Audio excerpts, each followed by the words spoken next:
so I told myself I wasn't gonna do any anime first impressions until next week, when most of the shows that kind of jumped out at me had their second episode. But there are two anime that jumped out at me. I gotta talk about them this week.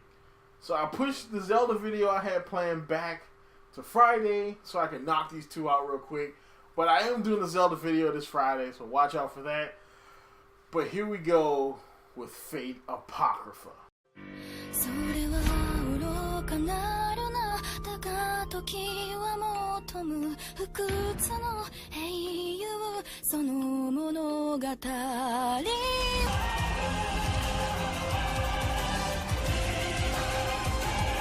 So Fate Apocrypha is another anime in the Fate franchise, this huge franchise that is spawned from a light novel, of course, because anime, light novels.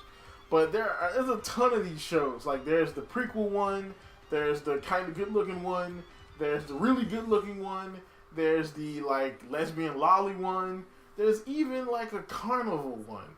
And Fate is a huge franchise, and I've kind of wanted to get into it for a while now, but I didn't know if I should watch Fate Zero first, or if I should watch Fate Stay Night first. People are telling me two different things.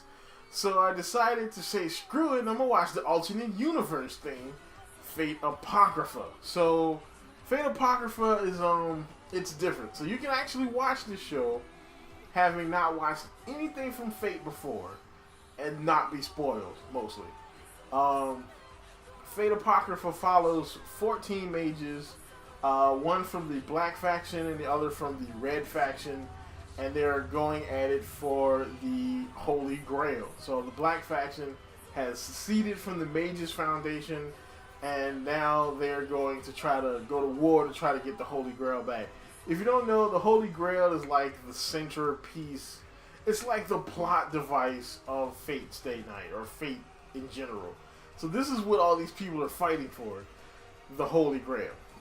So they do a pretty good job of explaining that in the show. So for people like me who have never watched Fate before, they kind of explain the gist of Fate, and then they explain the gist of Fate Apocrypha, and they do pretty well in like 2 episodes.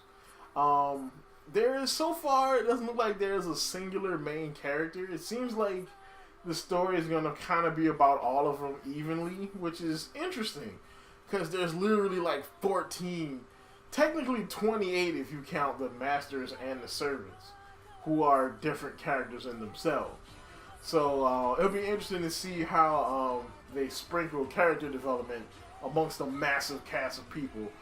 But so far, it's pretty interesting. Now, one thing, if you know about Fate, more than likely the main thing you know about is Fate Unlimited Blade Works. So that's the big ufotable one that came out, I think, last year or a year before last, where there's uber hype.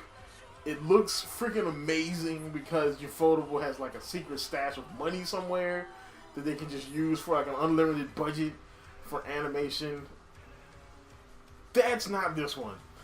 So if you go in expecting to see like that uber animation you get from Unlimited Blade Works, you're going to be a little disappointed because this is not the same studio. So this is not ufotable. This is A1 Pictures, who still does a pretty freaking good job. And so far, the only gripe I really have so far is they do seem to kind of do like this weird like foreshadow, like hinting at people, like oh look, oh they showed this person from behind and you see their hair. I'm like, I have no idea who this person is. Like, I've known no Fate. And they do a lot of weird foreshadowing like that for people who do know Fate and know, oh, this is the alternate universe version of such and such. You know, I don't know. So if stuff like that annoys you, that might. But this is definitely getting a watch, because it looks like one of the best action shows of the season. Alright, so I've knocked out my first anime video. The second one comes tomorrow, and that will be Castlevania, which technically isn't an anime, but whatever, fight me about it. Like, comment, subscribe, and as always, folks, keep it real.